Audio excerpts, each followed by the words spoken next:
తాకట్లో ఉన్న మీ బంగారాన్ని విడిపించి ఆ రోజు ఆన్లైన్ రేటుకి కొంటాం. Sharma gold company.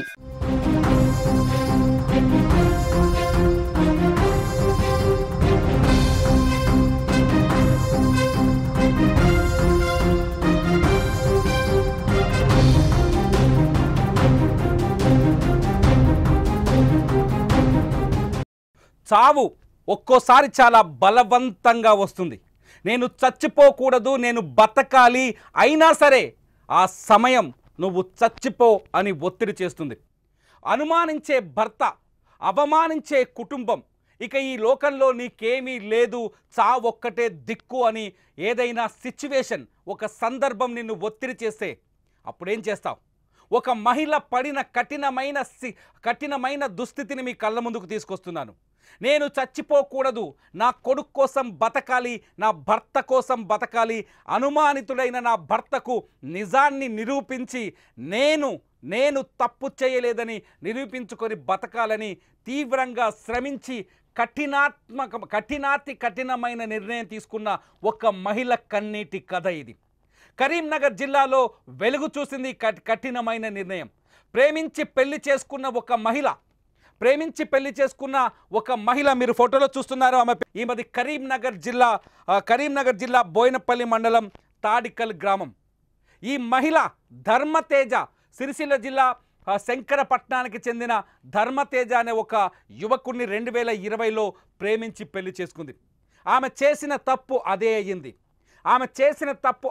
ఎందుకంటే రాత్రి అతి బలవంతంగా, అత్యంత దారుణమైన స్థితిలో కఠినంగా తను చచ్చిపోయింది. ఇష్టం లేకుండా, కనీసం ఆలోచన చేయకుండా నేను బతకాలని పోరాటం చేసి ఆత్మహత్య చేసుకుంది. ఎక్కడ ప్రేమ ఉంటుందో అక్కడ అనుమానం ఉండదు అంటారు మన పెద్దలు. కానీ ఇక్కడ ప్రేమ వచ్చిన చోట, నమ్మి ప్రేమించిన వాడి వెంట వచ్చినందుకు స్వాతి నిజంగానే ఊహించని శిక్షను అనుభవించింది. ఇక్కడ తన భర్త ధర్మతేజకు ప్రేమ కనిపించలేదు ఆమెలో. ఆమె చూపించిన ప్రేమ అతనికి అనుమానంగానే కనిపించింది. ఆమె చూపించిన కరుణ అతనికి అనుమానంగానే కనిపించింది. ఆమె చూపించిన అభిమానం అతనికి అనుమానంగానే కనిపించింది. కథలోకి వెళ్దాం ఒక్కసారి. 2020లో ధర్మతేజ సిరిసిల్ల జిల్లా శంకరపట్నానికి సంబంధించిన ధర్మతేజని ప్రేమించి పెళ్లి చేసుకుంది. తొలుత వాళ్ళ కాపురం చాలా బాగుంది. కుటుంబ సభ్యుల్ని వ్యతిరేకించి కాదని పెళ్లి చేసుకున్నందుకు ఆమె శిక్ష అనుభవించింది. ధర్మతేజ కొద్ది రోజుల క్రితం దుబాయ్ వెళ్ళాడు. గల్ఫ్లో ఉండి అక్కడి నుంచి పనిచేస్తున్నాడు. గల్ఫ్లో పనిచేస్తున్న సమయంలో ధర్మతేజకి భార్యపై అనుమానం పెరిగింది. భార్యాభర్తల మధ్య గ్యాప్ పెరిగింది కదా. ఈ గ్యాప్తో ఆమె భర్త ధర్మతేజ అనుమానించడం మొదలుపెట్టాడు. ఆమె ఫోన్లో మాట్లాడడం, ఎవరితోనో గుర్తు తెలియని వ్యక్తులతో మాట్లాడుతుంది, ఇంకో వ్యక్తితో కలిసి ఉంటుంది, ఇంకెవరితోనో ఉంటూ తప్పు చేస్తుంది అనే టెన్షన్ అతనిలో మొదలైంది. గల్ఫ్లో ఉన్న అతనిలో మొదలైంది. రోజు భార్యకి ఫోన్ చేసి, నువ్వు భార్యతో మాట్లాడి, కష్టపడడానికే కదా దుబాయ్కి వెళ్ళింది, కష్టపడడానికే కదా గల్ఫ్కి వెళ్ళింది, నీ కుటుంబాన్ని పోషించుకోవడానికే కదా గల్ఫ్కి వెళ్ళింది, అటువంటి నువ్వు ప్రేమించి తెచ్చుకున్నావు కదా అమ్మాయిని, నువ్వు ప్రేమించిన అమ్మాయి నిన్ను నమ్ముతుంది, నిన్ను నమ్మి జీవితాన్నే వదులుకొని వచ్చింది, తల్లిదండ్రులను వదులుకొని వచ్చింది, నీతో ఒక మంచి ఫ్యూచర్ని ఊహించుకొని వచ్చింది. అటువంటి భార్యని అనుమానించిన ధర్మతేజ ప్రతిరోజు ఆమెను వేధించడం మొదలుపెట్టాడు. నువ్వెవరితో మాట్లాడుతున్నావు, నువ్వెవరితో ఫోన్లో మాట్లాడుతున్నావు, ఏం మాట్లాడుతున్నావు, ఈ ఏజ్లో నీకు ఇంతసేపు ఫోన్లో మాట్లాడాల్సిన అవసరం ఏముంది? ఒరే, నీకు పుట్టిన కొడుకున్నాడు కదా, నీ ద్వారా వచ్చిన కొడుకున్నాడు కదా, నువ్వే దైవం అనుకుంది కదా. భార్య చూపించే ప్రేమ, భార్య చెప్పే మాటలు తనకి అనుమానాన్ని పెంచాయి తప్ప ఏ రోజు ఆమె చూపిస్తున్న ప్రేమ అర్థం కాలేదు. ధర్మతేజ తన భార్యని నిత్యం వేధిస్తూ వచ్చాడు, నిత్యం హింస పెడుతూ వచ్చాడు. ఆ అమ్మాయి తట్టుకోలేకపోయింది. ఒక్కరోజు చెప్తుంది, 2 సార్లు చెప్తుంది, 3 సార్లు చెప్తుంది, 100 సార్లు చెప్తుంది. 1000 సార్లు చెప్పినా నువ్వు ఇంకా ఎవరితోనో తిరుగుతున్నావు, ఎవరితోనో మాట్లాడుతున్నావు అంటే ఏ భార్య అయినా ఏం చేస్తుంది? నమ్మిన మనిషే, నమ్మొచ్చిన మనిషే, ప్రాణంగా ప్రేమించిన మనిషే నిన్ను అనుమానిస్తుంటే ఏ భార్య అయినా, ఏ మహిళ అయినా ఏం చేస్తుంది? తన కష్టాన్ని ఎవరికి చెప్పుకోవాలో అర్థం కాని పరిస్థితి. ధర్మతేజని నమ్ముకొని కుటుంబాన్ని వదిలేసుకొని వచ్చింది. ధర్మతేజని నమ్ముకొని అతను ప్రేమించాడని చెప్పేసి తల్లిదండ్రుల్ని ఎదిరించగలిగింది. ఇన్ని చేసిన తర్వాత కూడా తన కష్టాన్ని నేను ప్రేమించిన వాడిని నేను నమ్మిన వాడే నన్ను అనుమానిస్తుంది నాన్న అని ఏ తల్లిదండ్రుల దగ్గరికి వెళ్ళగలదా? తల్లి దగ్గరికి వెళ్ళి చెప్పుకోగలదా? తండ్రి దగ్గరికి వెళ్ళి చెప్పుకోగలదా? చెప్పుకోలేకపోయింది. నరకాన్ని అనుభవించింది. ఆ నరకాన్ని భరించలేక బతకాలనుకుంది. ఎందుకంటే వీళ్ళకి ఒక కొడుకున్నాడు. ఆ కొడుకు కోసం కొంతకాలం జీవించాలనుకుంది, బతకాలనుకుంది. కానీ భర్త ఆమెను బతకనివ్వలేదు. ఎక్కడో గల్ఫ్లో ఉండి ఊళ్ళో ఉండి అన్నీ చూస్తున్నట్టు, ఎక్కడో గల్ఫ్లో ఉండి తన భార్యని ప్రతిరోజు ఫాలో చేస్తున్నట్టు, ఎక్కడో గల్ఫ్లో ఉండి తన భార్య తప్పు చేస్తున్నట్టుగా అతను విని, ఎవడో చెప్పాడో, ఎవడన్నా తప్పుడు మాటలు చెప్తున్నాడో, ఎక్కించి చెప్పాడో, లేకపోతే ఈమె క్యారెక్టర్ని పాడు చేయాలనుకున్నాడో, ఈమె జీవితాన్ని నాశనం చేయాలనుకున్నాడో వేరేవాడు, థర్డ్ పర్సన్ మాటలు విన్నాడో. భర్తకు అనుమానం ఎప్పుడు వస్తుంది? ఇంకొకడైనా చెబితే వస్తుంది. కానీ నీ భార్య మీద నీకు నమ్మకం ఉంటే ఆ అనుమానం ఎందుకు వస్తుంది? నువ్వు ప్రేమిస్తున్నావంటేనే నీ ప్రేమ కోసం నీ అన్ని వదులుకొని నీతో వచ్చింది నీ భార్య అంటేనే నిన్ను నమ్మి కదా, నీ పైన నమ్మకం కదా. భార్యాభర్తల మధ్య ఉండాల్సింది నమ్మకమే కదా. ఆ నమ్మకాన్ని నువ్వు సమాధి చేసి భార్య పైన ఆధిపత్యాన్ని చెలాయించడం కోసం, భార్య అమాయకత్వాన్ని, మంచితనాన్ని ఆసరగా చేసుకొని ఆమెని నిత్యం వేధించడం వల్ల ఏం జరిగింది? ఎంత దారుణంగా చనిపోయిందంటే, ఆమె మరణం గురించి ఒక్కసారి చెప్తే మీకు కన్నీళ్లు ఖచ్చితంగా వస్తాయి. ఎలా చనిపోయిందో తెలుసా? ఓ సెల్ఫీ వీడియో రికార్డ్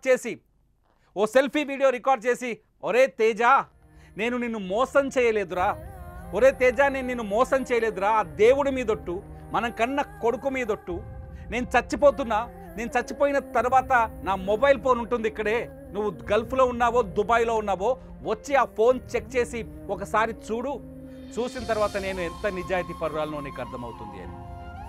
నిజంగా ఆమె మాటలు వింటే గుండె చలించిపోతుంది. ఒక్కసారి చనిపోయే ముందు స్వాతి మాట్లాడిన మాటలు, ఆమె మాటలోనే మీరు వినండి. Thank you. నా జీవితంలో నువ్వు నన్ను నమ్మినందుకు నేను ఎవరితోటి మాట్లాడలేదు. నేను దేవుని సాక్షిగా చెప్తున్నా, నా కొడుకు సాక్షిగా చెప్తున్నా, మా అమ్మ సాక్షిగా చెప్తున్నా, నీ మీద సాక్షిగా చెప్తున్నా, నేను నా పెళ్ళైన కాడి నుంచి నేను ఇంతవరకు ఎవరితోటి మాట్లాడలేదు. నీకు దండము, నమస్కారము.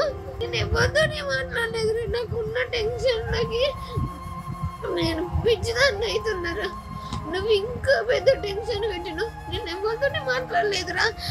నువ్వు ఎట్లాగైనా మంచిగానే ఉంటావు నాకు తెలుసు. రంది పడకు, అట్లా నన్ను నమ్ముతావు. నా ఫోన్ నేను చచ్చినాక నా ఫోన్ చెక్ చేసుకో, నేను చచ్చిపోయినాక నా ఫోన్ చెక్ చేసుకో, సరేనా? చనిపోయే ముందు తను చెప్పిన మాటల కంటే ఆ భర్త నమ్మడానికి ఇంకేం సాక్ష్యం చెప్పాలి?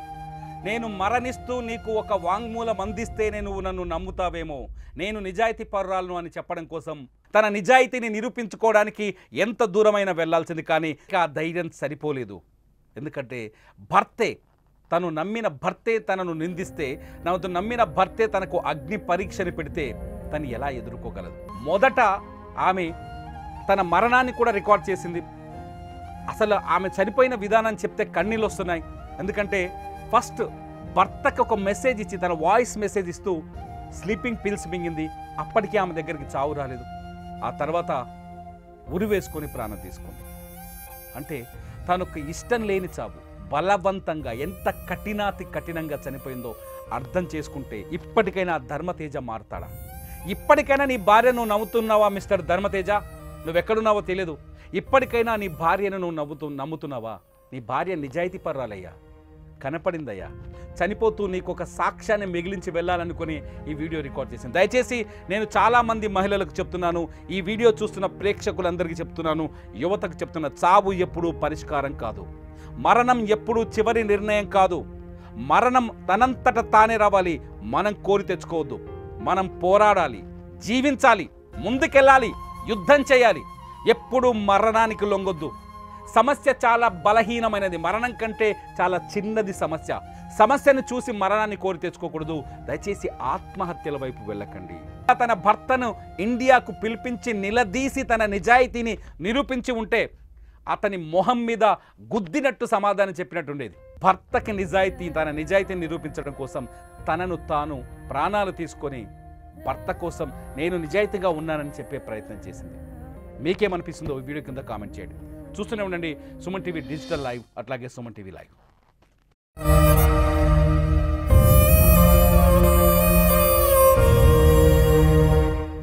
నువ్వు నన్ను నమ్మినందుకు నేను ఎవరితోటి మాట్లాడలేదు. నేను దేవుని సాక్షిగా చెప్తున్నా, నా కొడుకు సాక్షిగా చెప్తున్నా, మా అమ్మ సాక్షిగా చెప్తున్నా, నీ మీద సాక్షిగా చెప్తున్నా. నేను నా పెళ్ళైన కాడి నుంచి నేను ఇంతవరకు ఎవరితోటి మాట్లాడలేదు. నీకు దండము, నమస్కారము. నేను ఎవరితోటి మాట్లాడలేదు. నాకున్న టెన్షన్లకి నేను పిచ్చిదాన్ని అవుతున్నారా. నువ్వు ఇంకా పెద్ద టెన్షన్ పెట్టిను. నేను ఎవరితోనే మాట్లాడలేదురా. నువ్వు ఎట్లాగైనా మంచిగానే ఉంటావు నాకు తెలుసు. రంది పడకు. అట్లా నన్ను నమ్ముతావు. నా ఫోన్ నేను చచ్చినాక నా ఫోన్ చెక్ చేసుకో.